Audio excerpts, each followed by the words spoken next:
Halo Sobat Medico Global, kembali lagi di channel kami. Nomor 8, kemungkinan diagnosis pada pasien. Pada pasien ini ditemukan nyeri pinggang sejak 5 hari yang lalu. Nyeri menjalar dari pinggang paha hingga kaki kiri, khas ya, nyerinya radikular. Kemudian pasien ada faktor resikonya, sering mengangkat beban berat. Nah, kekuatan motorik dan sensoris dalam batas normal. Saat pergelangan kaki kiri dilakukan dorsofleksi maksimal, timbul nyeri menjalar. Ini salah satu pemeriksaan, ini salah satu tes, nanti dibahas ada di slide selanjutnya. Nah, nyeri menjalar dari pinggang, paha hingga kaki kiri itu punyanya regiolumbal. Bisa dilihat dari dermatom ini ya. Makanya diagnosisnya HNP lumbal, yang lainnya nggak masuk di cauda equina, conus pedularis, HNP cervical, tumor medullospinalis.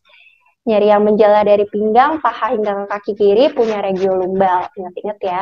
Manifestasi klinisnya bisa nyeri punggung bawah, nyeri daerah bokong, rasa kaku atau tertarik pada punggung bawah, di mana nyerinya bersifat menjalar, seperti kesetrum, dapat disertai baal. Rasa nyeri sering timbul setelah melakukan aktivitas yang berlebihan. Pada pasien ada faktor resiko mengangkat beban berat. Nah, dia bisa timbul konus sindrom atau cauda equina sindrom. Dapat terjadi gangguan defekasi, miksi, dan juga fungsi seksual. Pemeriksaan usia, tes lasek, gangguan sensibilitas, motorik, autonom. Kalau udah ada gangguan autonom, ini udah indikasi operasi dari HNP. Kemudian bisa tes provokasi dan tes refleks fisiologis. Nah, refleks tendon Achilles menurun atau menghilang jika radiks yang terkena L5 sampai dengan S1. Pada pasien ini kan pergelangan kaki kiri di dorsofleksi maksimal timbul nyeri yang menjalar. Jadi saat di dorsofleksi maksimal kayak di gambar ini, pasiennya timbul nyeri radikular. Itu namanya adalah Bragg testnya positif.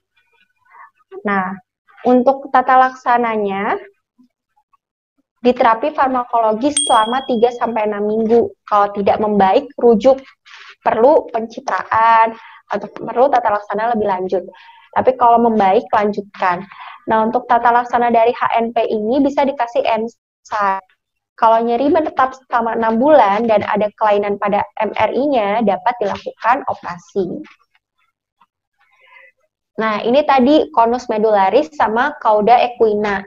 Lebih sering herniasi diskus itu nanti larinya ke cauda equina.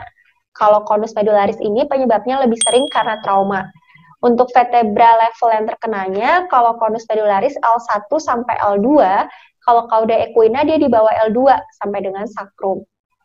Nah, nyeri untuk conus medularis dia progresivitasnya mendadak, kemudian bilateral, kemudian nyeri radikularnya sedang sampai berat, dan sensorisnya, anestesinya di area perianal, simetris, dan bilateral. Kemudian bisa disfungsi sphincter, disfungsi seksual, dan refleks yang berpengaruh, refleks Achilles. Kalau cauda equina, dia sifatnya gradual, nggak mendadak kayak conus medularis. Kemudian nyeri radikularnya berat. Anestesinya bukan di perianal, tapi di saddle area, kalau cauda equina. Dan sifat anestesinya itu asimetris dan unilateral. Jadi dibedakan ya dengan conus medularis.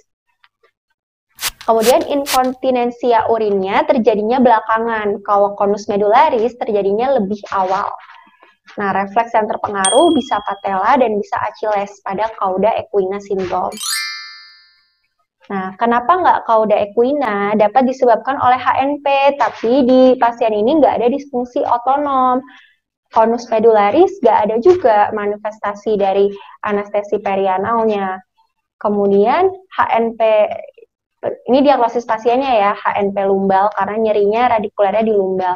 Kalau HNP cervical, manifestasinya bukan manifestasi HNP cervical. Kalau spondilitis, dia nggak ada tanda-tanda infeksi, kayak demam, batuk, berkeringat, sebelum munculnya manifestasi pada tulang belakangnya. Lanjut. Nah, sekian pembahasan kali ini.